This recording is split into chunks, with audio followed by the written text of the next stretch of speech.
de week-end malanina c'est info linga la journée la peuple pour la peuple to funga basango na biso pour na hotel Sabino na séjour na la ville ya Kolwezi chef de l'état Félix Antoine Tshisekedi a visité jeudi 12 juin orphelinat Mama Denise na Kero na ville ya Kolwezi accompagnée la distinguée première dame initiatrice ya œuvre pe ya gouverneur ya province Fifi Masuko chef de l'état ayambamaki na mabina pe banzembo to pour solo basango na biso na Sénat pour na hotel Sabino séance plénière ezalaki organisée na Sénat jeudi 12 juin na Bokamba ya président Jean-Michel Samalukonde pas Iwap honorable sénateur Babdotaki 9 projets à loi et à ratification des accords. Nadine à son reportage.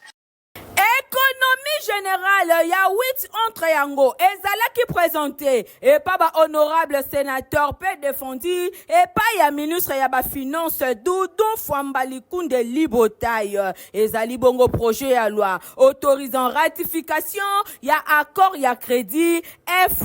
7807/ZP, crédit AP 07800ZR, crédit B. Il y a le 28 mai 2025. Oyo ezala qui conclut entre RDC na Association internationale ya développement na titre ya premier appui budgétaire pour la gouvernance, transparence et résilience économique na République démocratique du Congo pour un montant ya 600 millions de dollars américains. Appui oyo ezako visé pour na ko soutenir ba effort ya gouvernement na mise en œuvre ya deuxième cycle ya ba réforme ya 2025 p 2026 oyo ezali destiné pour na ko renforcer gouvernance publique, ko améliorer transparence, ko promouvoir investissement privé, pe ko accélérer la transition énergétique. Ministre Doudou Fouambalikunde Libotaille a mentionné qui accord ya montant ya 400 millions de dollars américains alloués na titre ya financement ya projet ya transformation numérique na cadre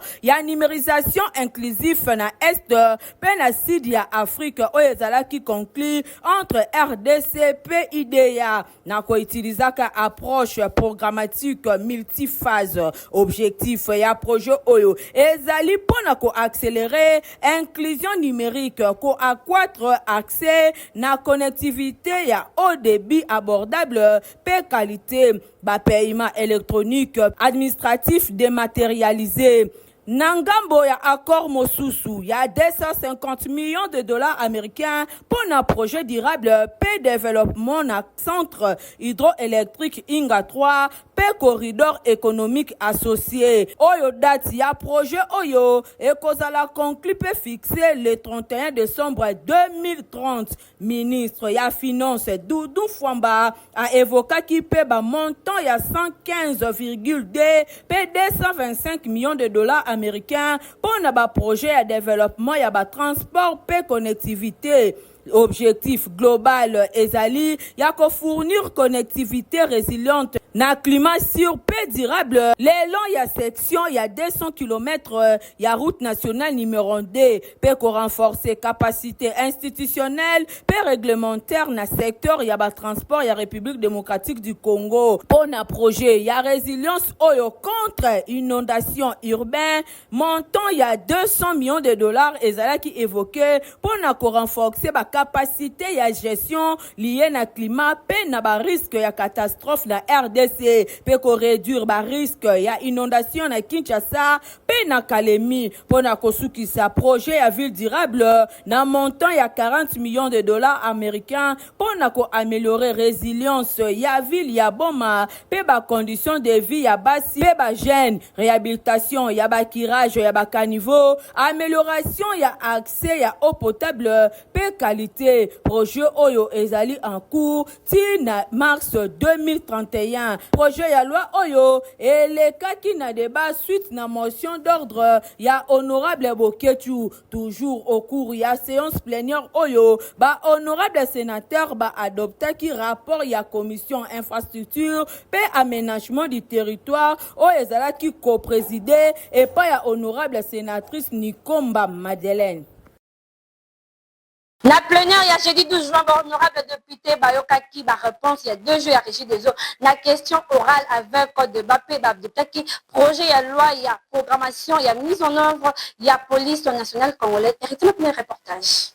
Na plénière il y a jeudi 12 juin 2025 boyi DG il y a société régie des eaux alekaki liboso il y a députés nationaux pour répondre à la question orale avec débat il y a député national Tobi Kayumbi boyi na succession ya plénière oyo ezali ko consacrer mingi ba production législative pe ya contrôle parlementaire na assemblée nationale yango ezali ko koma na suka Bosimba qui n'a répondre à ma préoccupation, il y a député national Toubi Kayumbi Kongolo, DG David Chulumba Mutombo a que après pillage, il y a 1991 et 1992, Régie des eaux a tikaki kozwa paiement il y a l'État. Ba dompe ba aide ba produits chimiques yango pe ezalaki coupé depuis tango wana consommation ya mai ya l'État ezali komata kaka se komata pe lelo 40% ma ya chiffre d'affaires ya Régie des eaux directeur général ya Régie des eaux a soutenu que gestion ya société commerciale oyo ezali komona pasi pour na consommation ya l'État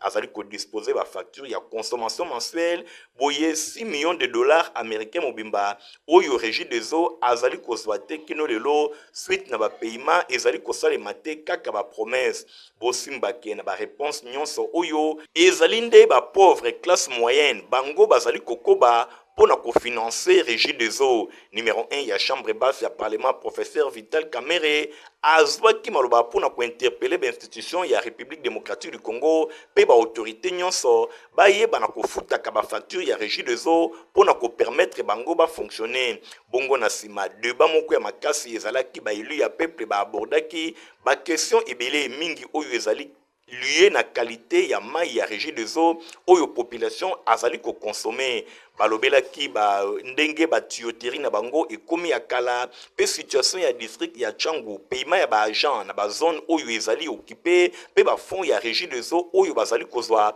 na ba partenaire extérieur balobela ki pe ba société minière oyo bazali ko polluer ba rivière pe lisusu ba montant ba recette oyo Régie des eaux azali ko mobiliser de l'heure à 48 heures et pesamela ki ye a sollicité qui et pas il y a DG David Chulumba Mutombo pour na kozonga ko répondre à ma préoccupation il y a des députés nationaux.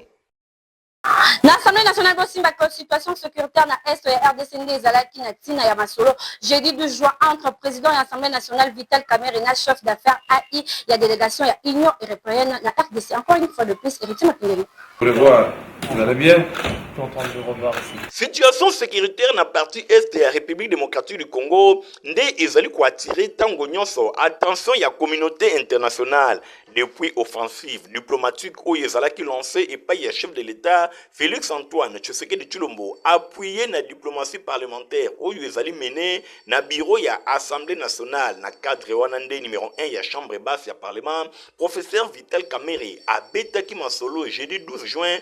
elongo na Fabrice Basile oyo azali chargé d'affaires AI ya délégation ya Union européenne na RDC ye ayaki kotalisa soutien ya Union européenne na ba initiative nyonso ya kimia oyo ezali lancé na cadre ya koluka kimia na mboka ya Patrice Emery Lumumba. Diplomate européen a précisé que ba pays ya Union européenne bango nyonso bazali disposé pour na continuer ko travailler en tant que partenaire et longo na gouvernement congolais peut maintenir dialogue moko permanent et longo na institution ya RDC. Boyi azalaki très attentif n'exposé ya Fabrice Basile, président ya Assemblée nationale, professeur Vital Kamerhe, a commissi accompagnement permanent ya Union européenne depuis ba décennie. Boyi ba résultat na yango ezali komona na ba domaine ebele mingi penza ya santé, éducation, agriculture. Pe na nzela ya ba projet oyo ezali financé et pas ya Union européenne, topé et pas ya ba État membre. Diplomate européen a profité na audience oyo pour nous annoncer arriver na Kinshasa week-end ezali koya ya représentant régional ya Union européenne oyo azali koya na cadre ya renforcement ya coopération.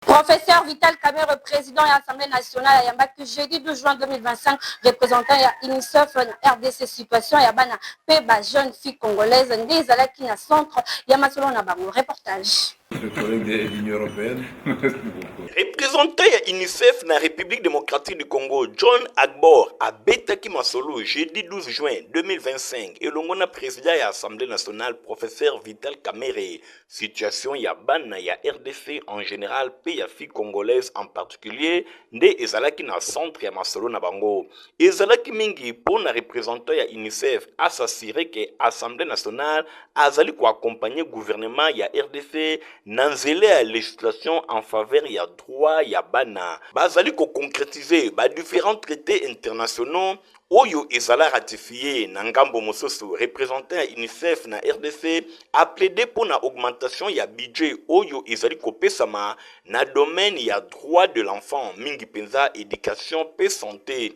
Atalisaki lisusu disponibilité ya UNICEF ko travailler en collaboration na Assemblée nationale pour na ko s'assurer que ba droit ya bana ezali bongo kokende na ba bénéficiaire na législation oyo ezali na budget moko ya malonga. Numéro 1 ya chambre basse ya parlement alobi azali intéressé na ndenge UNICEF attendre menaye pe a précisé que collaboration oyo est tombé na moment moko ya malamu République démocratique du Congo azali ko vivre drame humanitaire na partie est na ye pe ezali kosala ke bana ibele baye bana koyenga yenga batiki baboti na bango pona makambo etali guerre injuste oyo ezali imposé epai ya Rwanda. A signalé pe que chambre basse ya parlement azali ko travailler déjà na sens wana pona ko appuyer na nzela ya législation ba réforme oyo ezali ko valoriser bana pe ba jeune na ngambo mosusu adhérer na demande ya relance ya parlement ya bana ya République démocratique du Congo en collaboration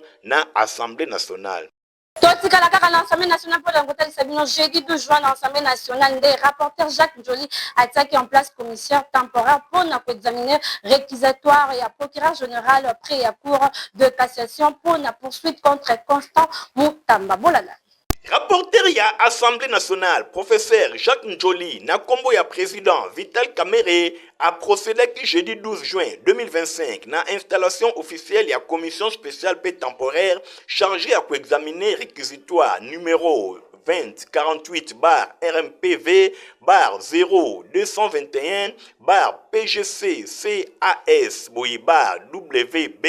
bar 2025 LKL réquisitoire oyo et kotisamaki na bureau ya chambre basse ya parlement et pas ya procureur général près ya cour ya cassation Firmin Von de Mambu pour obtenir autorisation à poursuite contre ministre d'État, ministre de la Justice et garde de Sceaux Constant Mutamba. Na occasion on a porte-parole ya chambre basse ya parlement a dévoilé ba membre ya bureau oyo ko diriger commission spéciale temporaire mingi penza député national Sindani Kindambu Donald président, député national Fumu Mapanda Malamba Zéphirin premier vice-président, député national Pundu Lundeba Micheline, deuxième vice-présidente, député national Bila Minlangu Claude, rapporteur, député national Bileni Chinyave Dieudonné, rapporteur adjoint. Bosimbake en plus il y a membre et bureau commission spéciale paix temporaire Oyo ezali composé na 23 membres yango et ko travailler na lombango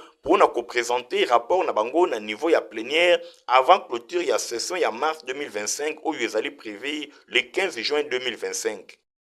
To changer chapitre pour na hotel Sabino na ce jour na ye na Kolwezi chef ya gouvernement jeudi Tsuringa akitaki na ba site d'exploitation ya Kamoto Copper Company KCC na Mokose Nathalie Kaila Ertima Pindeni. Premier ministre Judith Suminwa Tuluka, gouvernement na ye ekokisi inane ezalaki bongo jeudi 12 juin 2025. Bosimba Kenzo Kande azwami na ville ya Kolwezi chef lié ya province ya Lualaba et Paiwapi azali ko participer na conférence de gouverneur na qualité na ya vice-présidente ya instance Oyo Judith Suminwa asalaki descente na site d'exploitation ya Kamoto Copper Company KCC na Mokuse azalaki accompagné na quelques membres ya gouvernement na ye ba ministre ya communication pe média ministre ya tourisme jeunesse pe lisusu ya pêche pe élevage bango basalaki véritable inspection ya ba site minier Oyo na occasion wana KCC compagnie minière Oyo bazali ko détenir 70% ya géant minier Glencore paye 25%, il y a Gécamine, il y a l'État congolais, na hauteur il y a 5% à ma part, oyo ezali adressé, tout ezali kodressé tableau moko ya production, ya mboka pona ba défi oyo esengeli salema. Namoni awa PCA za mwana mwasi. Namoni DG ya nani c'est Louilou. Oazo gérer ba opération nyo surtout à lui la za mwasi namoni basi bazo mema ba engin ba machine à minene. Maman gouverneur Patikali Simate eza kolakisa ke mwasi pe aza acteur ya développement na kati ya mboka. Et eza exemple ya kitoko ya kolakisa batu ke mwana mwasi aza eloko pamba te, mwana mwasi faut azala encadré pour akende liboso. Et quand on dit mwana mwasi faut azala encadré akende liboso eza kaka kotanga te, mais eza na activité nyon surtout mwana mwasi azosala il faut qu'on encadrer ye. Maintenant soki tozongi côté ya ba province ndenge olobi, c'est vrai toza awa na conférence à ba gouverneur eza kolakisa que province nyon surtout eza na potentialité nango. Balobi te que potentialité eza kaka na ba mine. Ba province mosusu baza na potentialité na bango eza peut-être agriculture, to eza eloko mosusu. Mais le plus important à retenir eza volonté ya kosala okende liboso. Mais pour ça, biso gouvernement central il faut to sala part na biso ndenge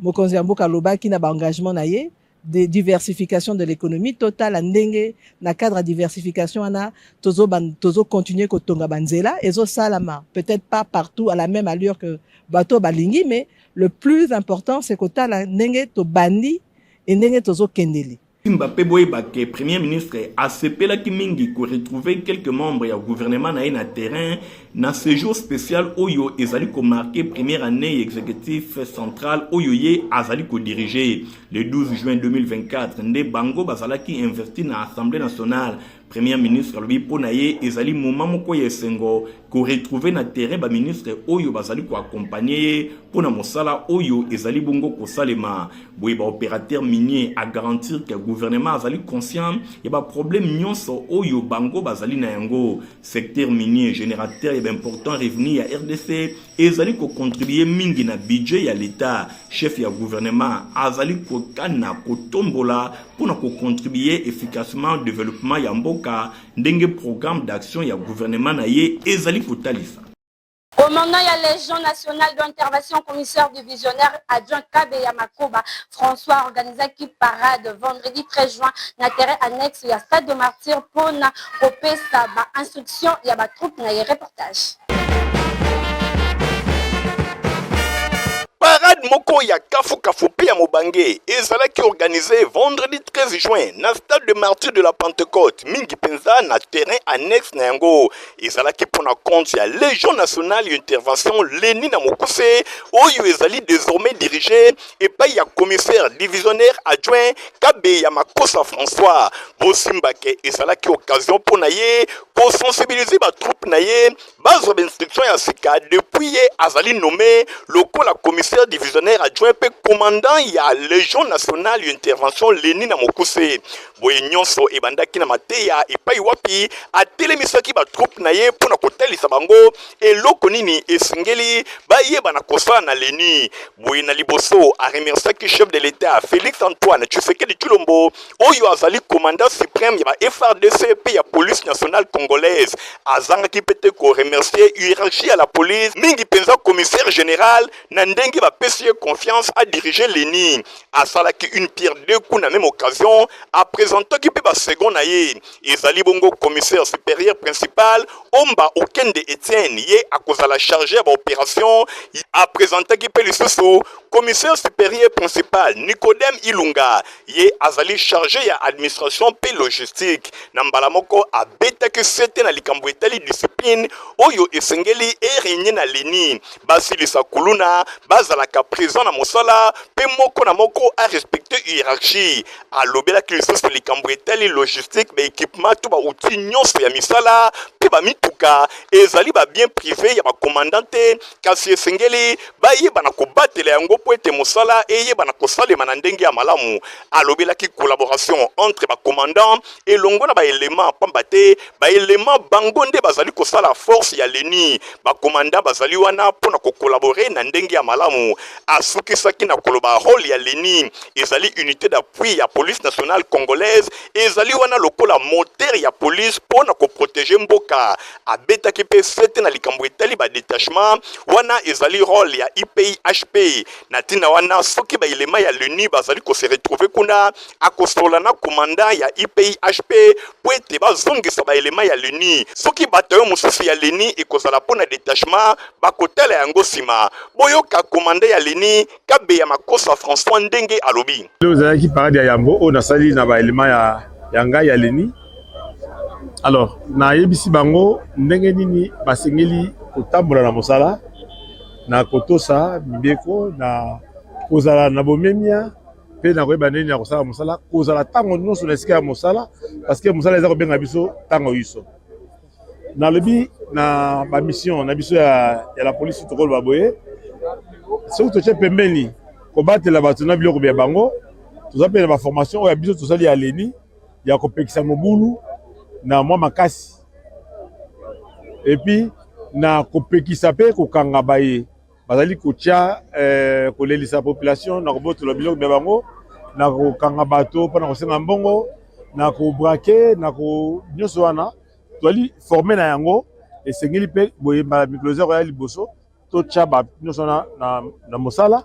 pona kosukisa défilé ya kafu esalemaki epai wapi ba élément nyonso batalisaki ke bazali wana pona ko défendre mboka pe bazali wana pona kopesa confiance epai ya commandant na bango kabe ya makosa François ye azali parvenite azali moko ya batu ya kala na police nationale congolaise a franchir ba échelon nyonso lelo azali wana pona ko diriger leni etambola kitoko. Merci commandant kabe ya makosa François tobanzi ke na présence na yo leni ekokende liboso.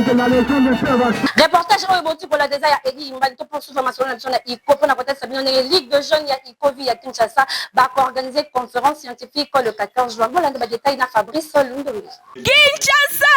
Ligue de jeunes ya parti politique Union congolaise iko na mokuse oyo ekambamaka epai ya président Steve Piangu en collaboration na secrétariat exécutif ya ville ya Kinshasa bazako organiser mo bangé na conférence scientifique mokolo ya samedi 14 juin 2025 awa na Kinshasa tunanga nini ye conférence oyo ekosalema na ngonga ya 10h na grande salle ya INPS oyo ezwami na boulevard triomphal en face ya musée national bokanisi esili nono mama na likambo ya conférence oyo ezali diversification de l'économie congolaise défis et opportunités pour un Congo émergent horizon 30 conférence oyo scientifique et kosangisa ba éminent économiste politique pe bato ya ndenge na ndenge pona kosangisa makanisi na oyo etali bongo économie bokanga date oyo malamu samedi 14 juin 2025 na ngonga ya 10h yoka bien Ligue de jeunes ville province ya Kinshasa ya iko ebengisi ba cadre ba militant pe ba cellulaire nyonso na mobange na conférence oyo ngai na kozala yo pe kozanga te o. Président ya CONASPC, Sa Majesté Fumidi m'a intervenu qui jeudi 12 juin na clôture ya atelier oyo groupe d'action ya société civile organisée qui nous sur les cas qui na salle virunga ya immeuble ya territorial Nadine à son reportage. Ma présentation. Pendant 3 jours mokoka groupe d'action ya société civile ba organisaki atelier stratégique ya ba organisation ya ba société civile autour ya ba enjeu ya paix gouvernance territoriale et de cohésion nationale mama na likambo nango ezalaki gouverner autrement pour assemblée durable ba exposé ya ndenge na ndenge esalemaki pendant 3 jours oyo mokoka pona mokolo ya jeudi parmi ba oyo ba exposaki tomonaki pe exposé ya kafu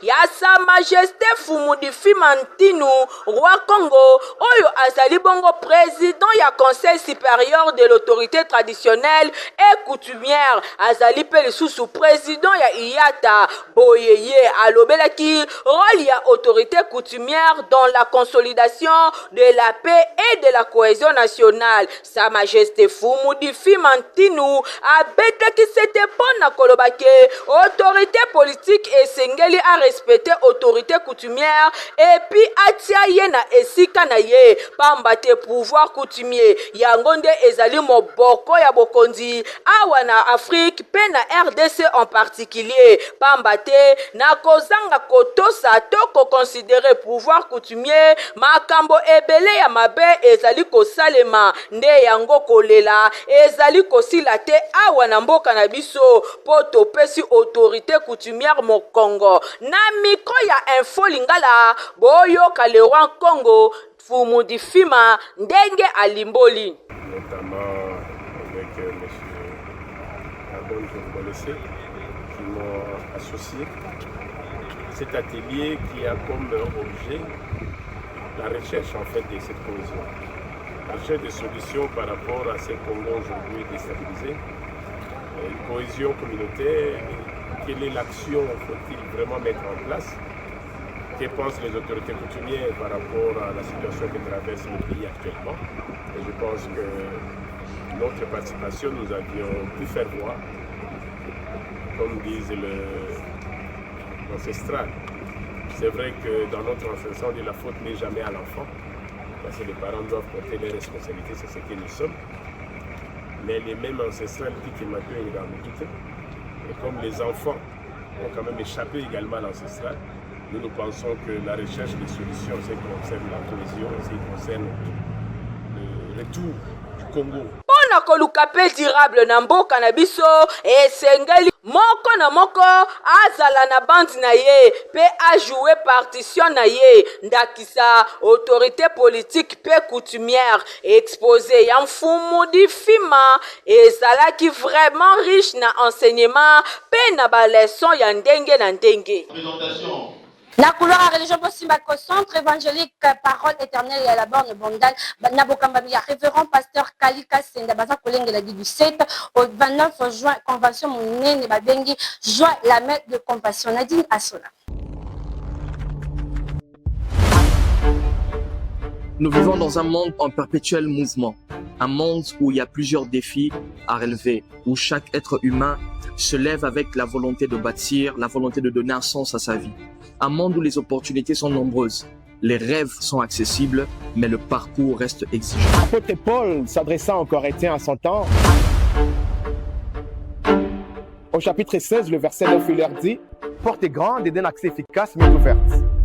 et les adversaires sont nombreux. »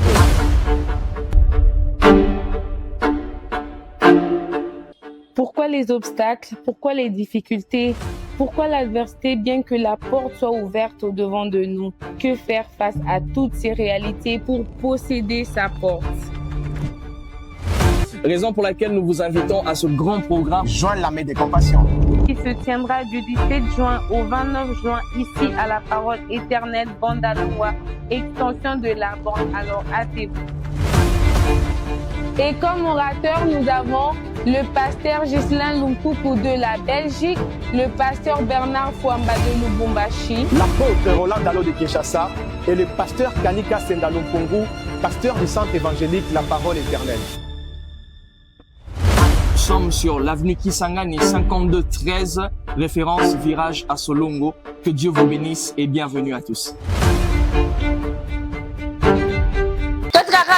Religion pour la retraite de communauté unie du réveil Nabokambamia archevêque supérieur Dodo Kamba Baza pour organiser deuxième édition et la trompette du réveil na thème na yango pour une paix durable en RDC. Rendez-vous et pesami lundi 30 juin na esplanade ya Palais du Peuple. Ba détail na Fabrice Lundombi. Ngonge kokie tango ifweni batata ba mama yoka deuxième édition ya trompette du réveil yango ye kokie bo simba malamu communauté unie du réveil cure na mokuse en collaboration na ba église ya ville province ya Kinshasa baza ko organiser mo bange na rassemblement de prière oyo babengi yango deuxième édition trompette du réveil banana nzambe ya année 2025 oyo ezali nde ya koyinda mabe potem na yango ezali pour une paix durable en République démocratique du Congo. Congolais congolaise nzambe asala yo obotama na Congo pamba te po ozali na mission ngonga yango yo ekoki zwa date oyo malamu lundi 30 juin 2025 na 8h biso nyonso tokutana na esplanade ya palais du peuple elongo na archevêque supérieur représentant légal ya confession religieuse cure Dodo Israël Kamba elongo na basali na nzambe nyonso ya République démocratique du Congo boya to bondela elongo po na mboka pamba te kimia nde ezali mama ya mabongi nyonso bosimba date oyo malamu lundi 30 juin 2025 na ngonga ya 8h na esplanade ya palais du peuple boya to sangana po na deuxième édition ya trompette du réveil boya bana na nzambe bozanga te na nzela ya losambo nde nkolo akosala nyonso tunanga nini la prière change le cours de l'histoire soki tosambeli lokola moto moko nyonso ya mikakatano ya mbindo ya mbilinga oyo eza kotungisa mboka ekokatana kaka na nzela ya losambo yoka malamu archevêque supérieur représentant légal ya confession religieuse cure na mokuse Dodo Israël Kamba na basali na nzambe nyonso ya RDC bakosangana pona kobondela pona ekolo elongo na yo congolais nyonso boya mate ya kafukafu ekozala ebongo adoration na louange pe ezali au rendez-vous. Kotiva pezali potopoto kitoko pona bana na bino bazala en bonne santé.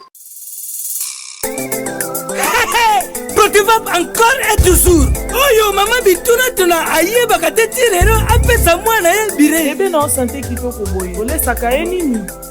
Aliaka Protivap. Soka ba mama nyonso batimbe ya Protivap potopoto kitoko pona ba bébé pro. Mama soma ye. Mwana na ngai depuis abanda kolia akoli boye. Aliaka kaka Protivap. Protivap. Protéine, vitamine, énergie. Azama yele na classe abelaka te alembaka te. Ba maman, félicitations à vos connaissances. Protivap, facile à digérer et nourrissant. Ezana, protéines, vitamines et énergie. Hey, bébé na yo kitoko ninyo esakaye. Ma ba ingakango, santé kitoko nzoto makasi. Matemi disa, mama de samana. Sukana mbimbi, oyo sukana mbimbi. Protivap, pour bébé pro. Produit par Chris SARL. Merci la confiance et fidélité vous avez l'info la journal peuple pour la peuple ceux qui bossent là qui na édition makola lolo merci na Igor Tingwa qui na sima caméra concours rédactionnel il y a Nadine à son appel grâce pour supervisé par héritier ma pinde mes montages et comment mes pas Christian qui a ngebe ngala bino to kutana pour les aller au revoir.